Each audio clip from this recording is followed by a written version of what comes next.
Buenas tardes, mi nombre es Karen Estefanía de la Viz Ortega y yo vengo a hablar sobre el tema fundamentos y principios de la tectónica de placas. Bueno, para empezar vamos a hablar algo sobre la historia de este tema, y fue hasta finales del siglo XVIII cuando se surgió una pregunta de cómo habían llegado restos de organismos marinos a lo alto de las montañas, que se encontraba obviamente la respuesta solamente en la Biblia.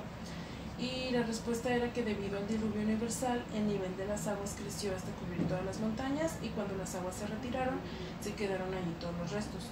Claramente esta respuesta fue reemplazada y eliminada porque pues surgen nuevos autores, nuevos personajes que le dan una respuesta más aceptada, por decirlo así, a lo que pasa. Entonces, en el siglo XVI se cartografiaron las costas de África y de América, y algunos observadores comenzaron a plantearse preguntas sobre la inmovilidad de estos continentes. En el siglo XVII y XVIII ya surgen personalidades que dejaron constancia en sus escritos sobre diversas teorías de la formación de la Tierra. Pero la primera explicación sólida la formuló James en su libro Teoría de la Tierra, publicado en 1795. En este propone que la Tierra es un sistema dinámico inmerso en un ciclo continuo de elevación de las montañas como consecuencia del calor interno del planeta y de la erosión y sedimentación de los materiales que las forman. Obviamente esto ya era previsible, y las novedosas ideas de James, unidas a lo oscuro de su prosa, no recibieron una agradable acogida a la conservadora sociedad del siglo XVIII y principios del XIX. Esto necesitando que fueran explicadas posteriormente por otros autores o personajes, y entre ellos se encontraba Charles. Este personaje también escribió un libro que se llamaba Principios de Geología. Se publicó en 1800 y desarrolló la teoría uniformista de James, por la que la Tierra se formó lentamente a lo largo de grandes periodos de tiempo en un proceso constante de creación y de destrucción del relieve, y en el que las mismas fuerzas que en el pasado provocaron estos fenómenos que siguen funcionando pues actualmente. Esta teoría surge en oposición de la teoría catastrofista, liderada por Cuvier, entre otros. Este relieve es fruto de una sucesión de grandes catástrofes de corta duración, pero de profundos efectos. A principios del siglo XX, el meteorólogo y geofísico alemán Alfred Lorath propuso una nueva teoría que luego se llamaría deriva continental. De forma escueta, esta teoría pues postula que la distribución geográfica de los continentes ha variado a lo largo de la historia geológica de la Tierra, y que como consecuencia del movimiento de los continentes se producían empujes que provocaban la elevación de cadenas montañosas. Después de esto, esta es una teoría que ya se aceptaba un poco más entre estos personajes. Y otro personaje llamado Wegener llegó a esta conclusión después de analizar diversas evidencias geométricas paleontológicas, que comenzó a observar los similares que eran en su trazo los límites de las plataformas continentales de las costas de Europa, África y América. Aunque presentó en su teoría fue hasta 1912, en una conferencia donde ahí ya habla sobre el origen de los continentes y de los océanos, y a un principio su teoría fue acogida con diversas opiniones para ser posteriormente rechazada de forma absoluta, y obviamente se ridiculizó cruelmente ante toda la sociedad. Pero hasta al finalizar la Segunda Guerra Mundial todavía nadie creía sobre la deriva continental, pero el comienzo de la Guerra Fría y el desarrollo submarino como arma estratégica precisó la relación de una buena cartografía del fondo oceánico, y en estos mapas topográficos de los océanos se reconocen larguísimas cordilleras sumergidas, dorsales, por así decirlo, por el centro de los océanos, y profundas fosas marinas en algunos de sus márgenes. Entonces empieza obviamente en todas las preguntas de cómo se está originando esto, y empiezan a darse pues distintas respuestas. Una de ellas es los principios, empiezan los principios de la tectónica de placas. Bueno, de manera introductoria al tema, los descubrimientos en el siglo XX sobre volcanes y terremotos, así como el estudio de fondo oceánico, llevaron a la elaboración de una nueva teoría geológica, o sea, la tectónica de placas. En esta teoría ha supuesto una revolución en la geología, pues explica prácticamente toda la dinámica interna de la Tierra y sus consecuencias, o sea, las cordilleras, los océanos, los terremotos y los volcanes. La corteza de la Tierra está conformada por una docena de placas de aproximadamente 70 kilómetros de grosor, cada una con diferentes características tanto físicas como químicas. Y la tectónica de placas es una teoría unificadora que explica una variedad de características y acontecimientos geológicos.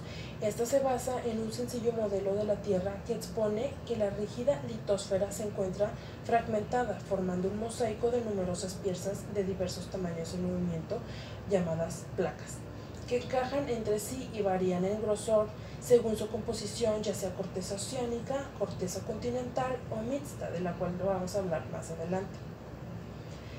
Bueno, las placas tectónicas, se denomina placas tectónicas a las planchas de rocas sólidas que en un conjunto forman la litosfera y que se ubican sobre la atenosfera. Estas placas están debajo del manto de la Tierra. Las placas tectónicas se encuentran una sobre otra y aunque son rígidas se mueven constantemente, solo que sus movimientos suelen ser muy ligeros y difíciles de sentir, pero cuando su movimiento es fuerte ocurren aquellos fenómenos naturales conocidos como sismos y tsunamis, que son perceptibles por todos nosotros. Por esta razón se denomina placas tectónicas, porque la palabra placa se refiere a capa y la palabra tectónica se deriva del griego tectónicos, y este indica que sea construir o constructor. Las placas tectónicas tienen varios principios básicos, entre ellos son: 1. La litosfera no es continua, sino que está fragmentada en grandes fragmentos llamados placas. 2. Las placas litosféricas se mueven desplazando los continentes y océanos incluidos en ellas.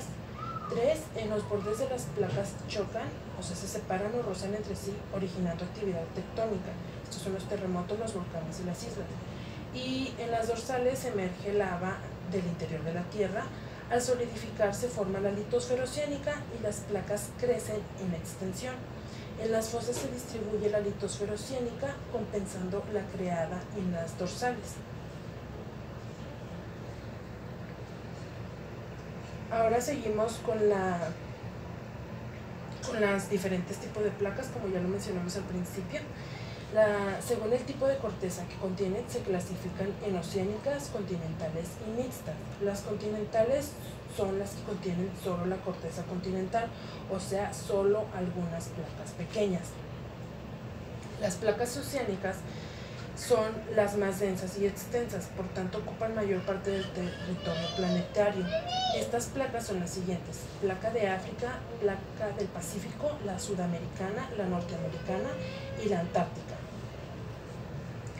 Las mixtas son aquellas que ocupan espacio tanto continentales como oceánicos. Entre estas placas se encuentra la del Caribe, la Nazca, la árabe, la Escocia y entre muchas otras.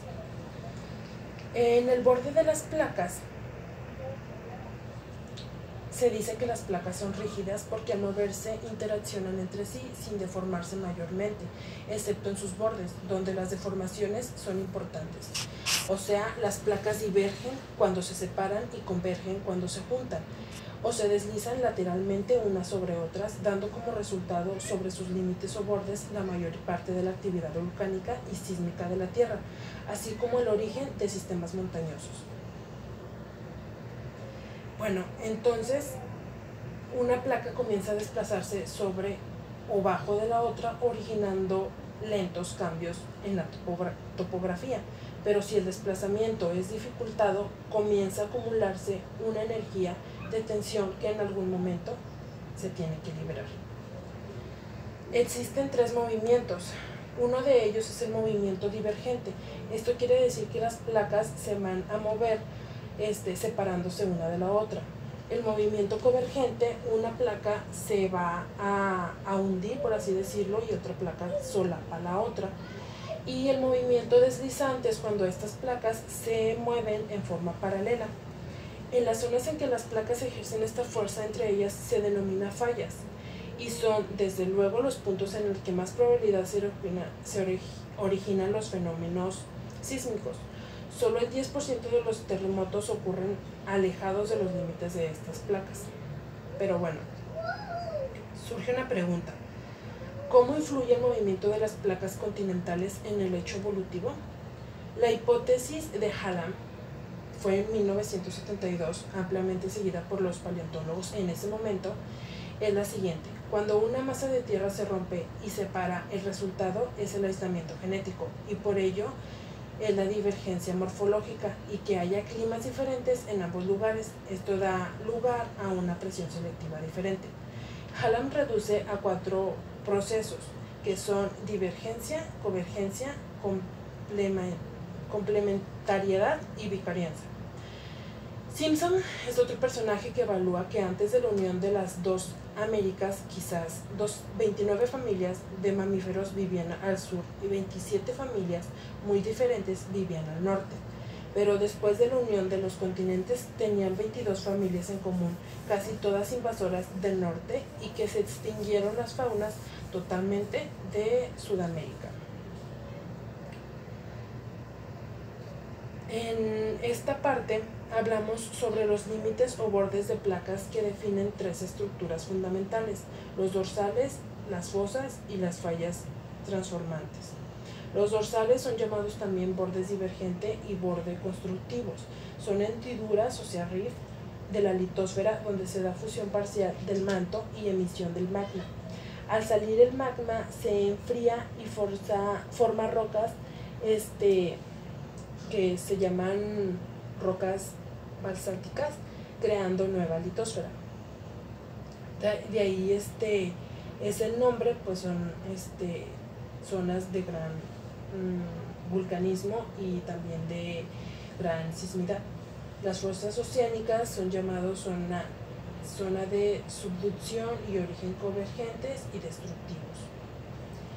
Y aquí la litosfera origina en dorsales, ahora ya está totalmente fría, está gruesa y está densa, y se hunde bajo la litosfera y regresa al manto. Y la última son las fosas transformantes, que se producen allí donde las placas se mueven paralelamente en sentido contrario. La mayoría se halla cortando transversalmente a las dorsales, aunque las hay en los bordes de esta misma placa. Un ejemplo de ellos es la falla de San Andrés. Por ejemplo, aquí en la falla de San Andrés, en geología, pues una falla es una estructura generalmente plana en el terreno a lo largo del cual se ha deslizado los dos bloques el uno respecto al otro, y las fallas se producen por esfuerzos tectónicos, incluida la gravedad y empujes horizontales. Aquí, por ejemplo, en esta falla es totalmente visible, sus movimientos son lentos, y el problema está cuando las placas no tienen movimiento durante muchos años, pues surgen terremotos como el que surgió en San Francisco en 1906, que fue de magnitud muy grande, de 7.8, y se presentó la mañana del 19 de abril con un saldo estimado muy grande de muertos. Y bueno, hasta aquí mi tema de los fundamentos y principios de la tectónica de placas. Gracias.